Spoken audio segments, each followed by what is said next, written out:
I find most people start their day reacting. They wake up, grab the phone, scroll through a pile of notifications, check the market, check the news, maybe check email. And before their feet even hit the floor, their mind is already under siege. And I used to live like that too for a while, a short while.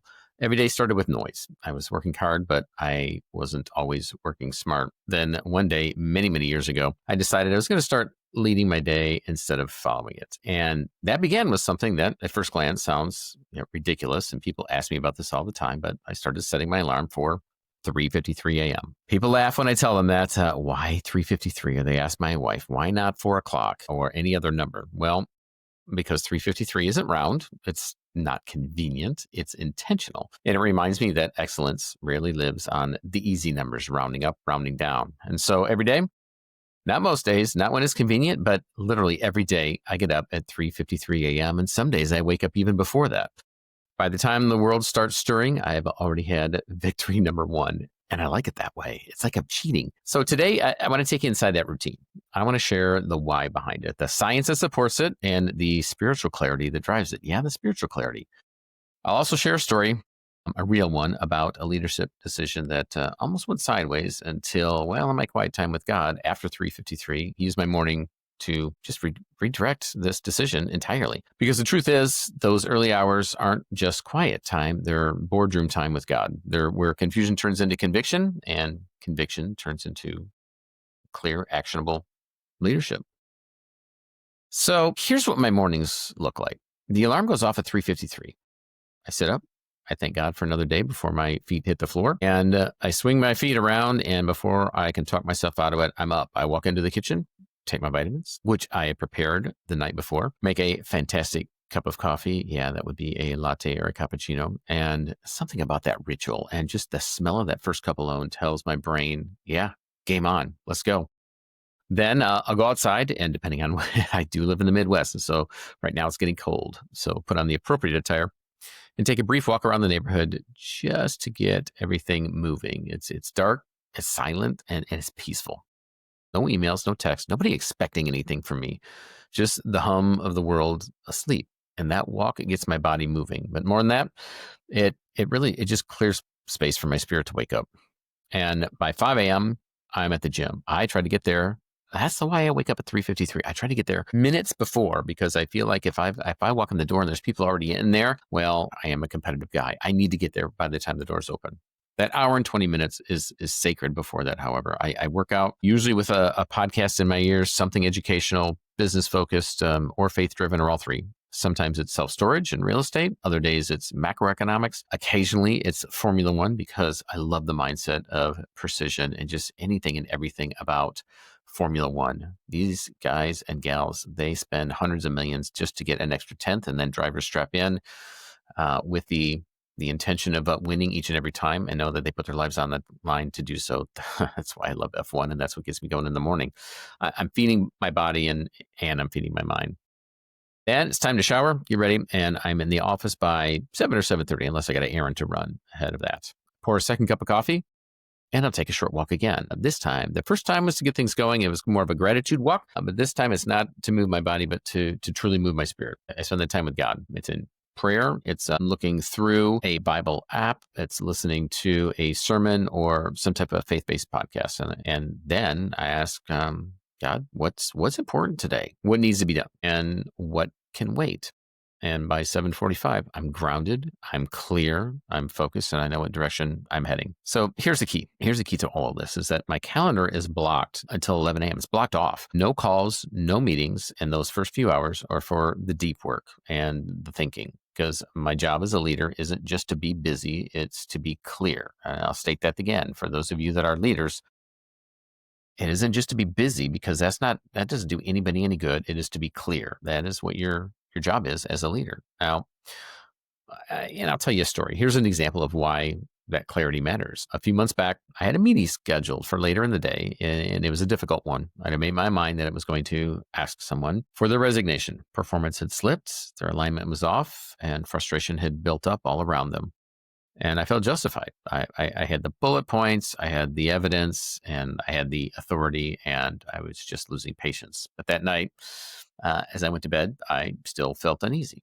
something in my spirit just wasn't settled. So the next morning, 3:53, I went through my normal routine: coffee, walk, prayer, gym, sermon, quiet reflection.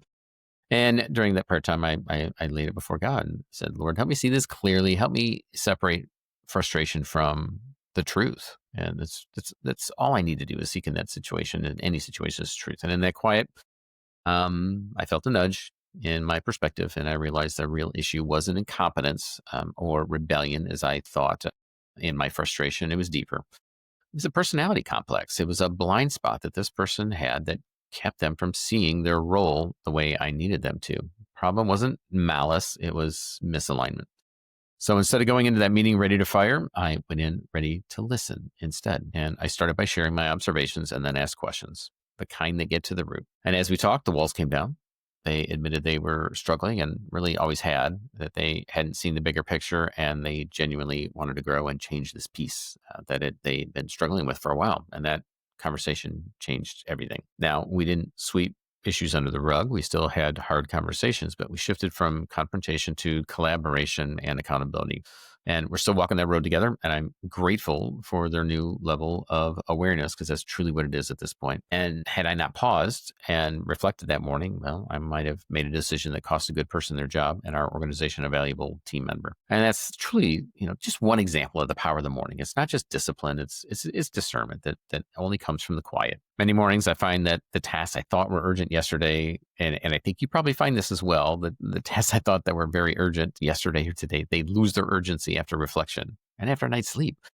Some just fall off the list completely, which is crazy, and others rise in priority, and a few shift in meaning altogether. And I see them through a new lens. And that's not procrastination. That's perspective, although there has been times when procrastination has led to perspective, and you need to lean into that as well. Because the world always tells us to act fast, and God tells us to listen first. Now let's get practical, because my faith and this is where science, they collide and they agree here. Research from the Harvard Business Review shows that people who wake early are significantly more proactive. They have better focus, higher job performance, and are more likely to anticipate and solve problems before they escalate. Psychologist Roy Baumeister, author of Willpower, says our self-control is strongest in the morning and weakens as the day wears on. Boy, that's me to a T.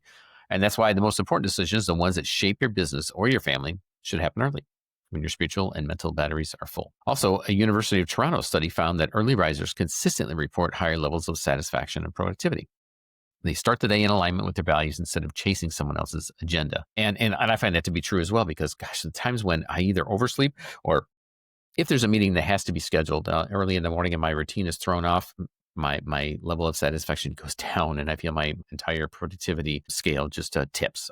When my day is thrown off, my day is thrown off, and it's hard to get back to that place. So, this is a real thing, and there's neuroscience behind this as well. Our prefrontal cortex, the brain's decision-making center, is most active and least distracted early in the morning, and that's across the board. That's not just individually. That means you literally think better before sunrise. So let's put this into business language. If you're a leader, whether of a team, a family, or a company, or all the above, your job is to make quality decisions. Would you agree? And quality decisions don't come from chaos. They come from clarity. By waking early and protecting those hours, you're operating in your highest cognitive and spiritual state. You're not stealing time from sleep. You're investing time in strategy. So let's put some numbers to it. If you gain just 2 focused hours each morning, that's 10 hours per week. Over a year, that's more than 500 hours, 12 and a half full work weeks of high-level thinking you've created simply by owning your mornings. That's the compound effect of consistency. Those 3:53 a.m. wake-ups are adding up to what I call the 3:53 advantage, my 3:53 advantage. I don't share that too often, except I have now. And here's the bigger truth. God often speaks in whispers, not shouts. And if you fill your mornings with noise, you'll miss the whisper that could change your day or your direction. Speaking of which, this is a verse that grounds me each and every day. I was asked this just recently, and in the morning, Lord, you hear my voice. In the morning, I lay my request before you and wait expectantly. Psalm 5:3. And this is from David, for those of you that are familiar with the Bible. And David did a lot of listening. And David did some very great things. And so I lean into that, and that's what calms me. And I listen. That's my routine in one line. I start by speaking to him, laying it all out, and then I wait expectantly. that waiting is where the wisdom lives and is given to me. Mornings are where faith and my focus intersect. And I like to think of my morning time as a leadership meeting with God. He is the CEO and I'm just a steward. My job is to listen for direction before issuing directives. And there are also a few quotes that shape how I think about this discipline. And these are some of the things that I share when we're at our Self-Storage Academy and also in our mastermind in mixed company. And doesn't mean that I hide my faith, but I think to give perspective for those that are looking at things a little bit differently. Jocko Willink, if those of you are familiar with that, Jocko Willink, the Marine rock star who is just all over, written several books and podcasts. He says that discipline equals freedom, period. And that's true. If you listen and follow Jocko at all, you recognize that it is freedom. Once you have discipline in place and you have processes that you follow, it equals freedom to live within that framework. Richard Waitley said, lose an hour in the morning and you'll spend all day looking for it. And that's true, as I just mentioned, when I get off by an hour in the morning, if there's another meeting that creeps into that time between, when I land at my desk at 11 a.m., I feel like I'm always looking for that hour. T. Harv Eker, many of you are familiar with him. He says, how you do anything is how you do everything. And so that points back to the discipline and the focus that you have and protecting. And then, of course, gentlemen, I've taken many cues from with regards to the Miracle Morning. Hal Elrod, if you win the morning, you win the day. That just rings true. I believe that wholeheartedly. But I'm going to add my own version for this. If you win your morning, you don't just win your day, you win your direction, because that's what these early hours are. They're not just a checklist. They're a runway. When I spend that time praying, reflecting, and planning, I'm not being passive. I'm doing the hardest work there is, and that is aligning my will with God's and then guiding my steps and my direction around that. Sometimes the answers I get aren't comfortable and I may ask them again. And sometimes they call me to have hard conversations to face truths I'd rather delay, but I've learned that obedience in the morning creates peace in the evening. So when you consistently begin your day, in his presence, you start noticing subtle changes. Your speech slows down just enough to listen. Your decisions have more empathy and less ego. And I'll repeat that one again. Your decisions have more empathy and less ego. And your business starts reflecting not just what you can do, but who you're becoming. That's what happened in that story earlier. The shift from firing someone to come alongside them, that was the fruit of reflection, just not my reaction. And I believe the good Lord honors that process because it mirrors his own. He's patient with us. He's patient with me. Man, is he patient with me, and he gives me a ton of grace. He gives us time, a lot of grace and perspective. So when we lead with that patient, we are modeling him, that patience. We are modeling him. Truth is, mornings are not just a productivity hack.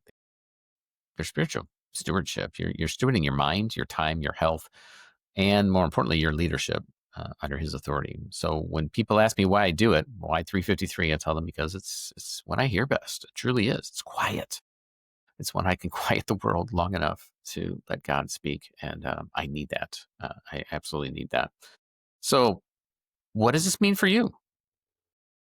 Maybe 353 isn't your number. No judgment here. That's early. Maybe it's 4:30. Maybe 5, maybe just 10 minutes earlier than normal. How about we start there? The time isn't sacred. The surrender is. So when you start to get up earlier, that's just recognizing that surrender is where you're going to hear it.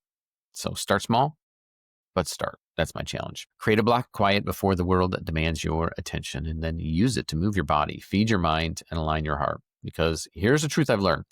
The most important meetings of your life aren't on your calendar. They're the ones you keep with yourself and with God before the sun comes up. And when you guard that time, you're not just managing minutes, you're mastering your momentum. You're deciding every day to live by design instead of by default. So here's a few takeaways, if I could be so bold. The morning reflection challenge I'm going to place out there for each and every one of you. And that is tomorrow morning, set your alarm 1 hour earlier. Yep, 1 hour earlier. Don't check your phone. Don't turn on the TV. Walk, meditate, pray, journal, ask God or your maker, who you believe in, what really matters today. Then act on what is revealed to you. Just one morning can change your trajectory. Number 2, share your takeaway. If someone from this episode spoke to you, maybe a line, a story, or a verse, then share it. Tell someone about your 353 moment. And then tag me at Scott Meyers Official or email me a note. I'd love to hear how God's using your mornings to bring clarity and courage. And number 3, join the conversation. In the coming episodes, I'll be talking about other small hinges that swing big doors, the habits and rhythms that keep leaders centered and businesses thriving. And then subscribe, leave a review, share this episode with a friend or a colleague who needs to reclaim their mornings. Every day, you and I have a choice to start with noise or to start with nourishment, to fill our mind with headlines or with His Word. So, my prayer for you is that you find your version of 353, that space where faith, focus, and follow through they intersect. Because when you win your morning, you don't just win your day, you win your direction. And when your direction is guided by God, there's no limit where you can go. So, until next time, get up, get quiet, get after it. Take care, everyone.